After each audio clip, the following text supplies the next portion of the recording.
This happened several years ago, when I was about 17.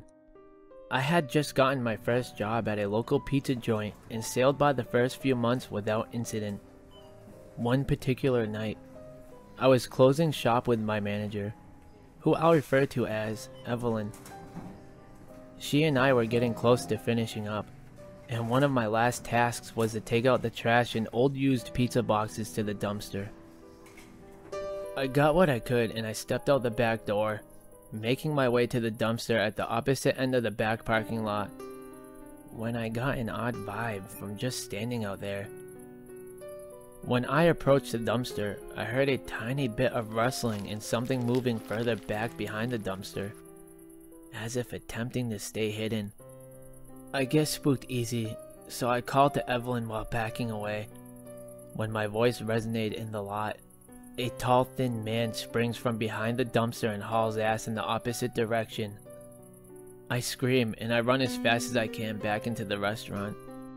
Nearly crying, I explain everything to Evelyn. And after hearing my whole story, she does a quick sweep of the lot, only to find a dirty coat the man had left behind. She assumed the man was homeless and just warned me to be careful next time. A couple weeks later, I'm opening the store and make it home around 2 in the afternoon. My mom shows me a news article she had found about the man in our area who had abducted 3 teenagers over the course of 4 or 5 months. I immediately thought of the man behind the dumpster. As much as I would have liked the story to end there, it only got worse. Several months later, I'm closing with Evelyn again, and another manager, Steve. Around 9 p.m., I saw a man pull into the parking lot, and as he did, he turned his headlights off. I was standing there where you pull pizzas out of the oven, which was only behind the registers and with a large glass front.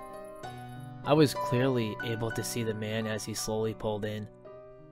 I was uneasy, but didn't say much about it as I still had work to do. Half an hour later, I look back and I see the man, still with his headlights off, very slowly circling the parking lot. I call Steve over, and after a few long moments of looking out, Steve hurriedly rushes Evelyn and I to go to the back end of the store, where he tells us not to move. Soon after, the police came rushing into the lot, and the man is arrested. After Evelyn and I came out, Steve explained to me that as he was looking out the window, the man parked, opened the trunk of his car, and pulled out a long rope, a cloth, and a large knife. Steve dialed the police and the man circled around the building to the back lot. That man was hoping I would come out there again. I quit that job not long afterward. Creepy pizza stalker. Let's not meet again.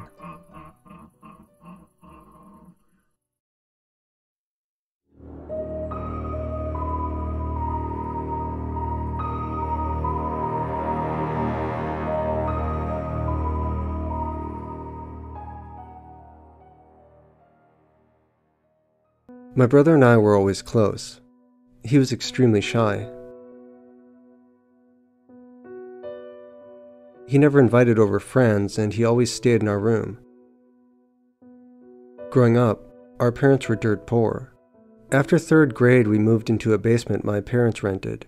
This meant that Eric, our parents, and I had to share one room. 1 bed for us, 1 bed for our parents. I never minded it, but Eric seemed to. It was around here that he started to change. Mom and Dad sold a lot of our stuff to make ends meet. Eric got it the worst. Pretty much everything of his was sold. His bed, his favorite comic books, half his clothes. I offered to share my bed with Eric, but he always refused. He said he had trouble sleeping at night. I asked him why once, and he told me that he was afraid of dying. He heard stories of people falling asleep and never waking up again. He didn't want that to be him. I tried telling him that he shouldn't be afraid. We would watch over each other.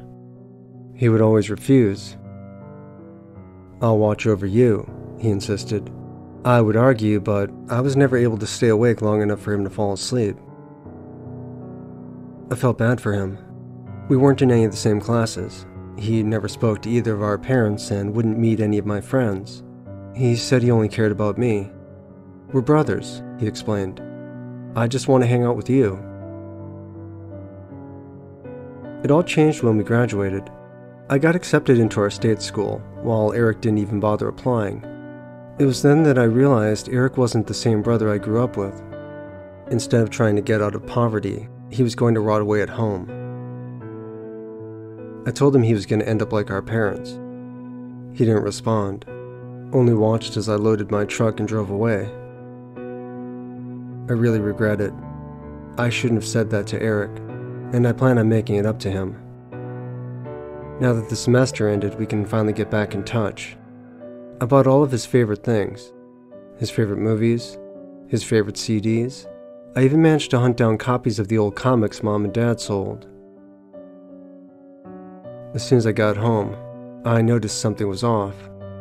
Eric wasn't there. I asked my mother where he was, and she immediately started crying. I asked Dad, and he told me to get out of their home and never come back. I couldn't figure out why until I got a call 3 days later. It was my father. He said he was concerned that my countless voicemails asking about Eric wasn't a joke, and that's when I got the truth. Eric and I went to the park in the 3rd grade. Only I came home.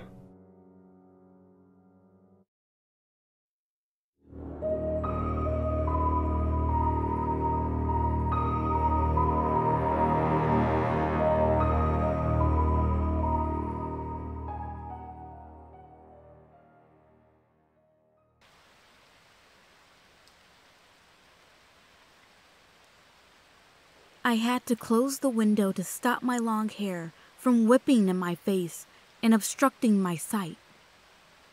I slapped my cheek a few times and turned up the car radio. It was nighttime, the digital clock reading 23:51, and I was very tired from the past week. I really just wanted to sleep. The rain pounded even harder against the windshield, and I turned it up louder. The song ended and the news report began.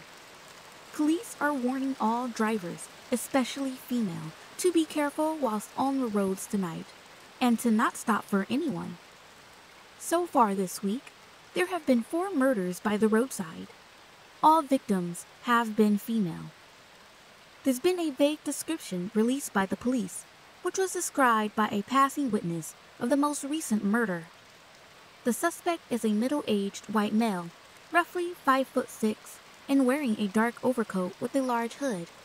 Again, police are warning all drivers to not stop or pick anyone up. I was approaching another car. She was going a lot slower than me, and I had to press on my brakes. I honked my horn and signaled for her to pull over.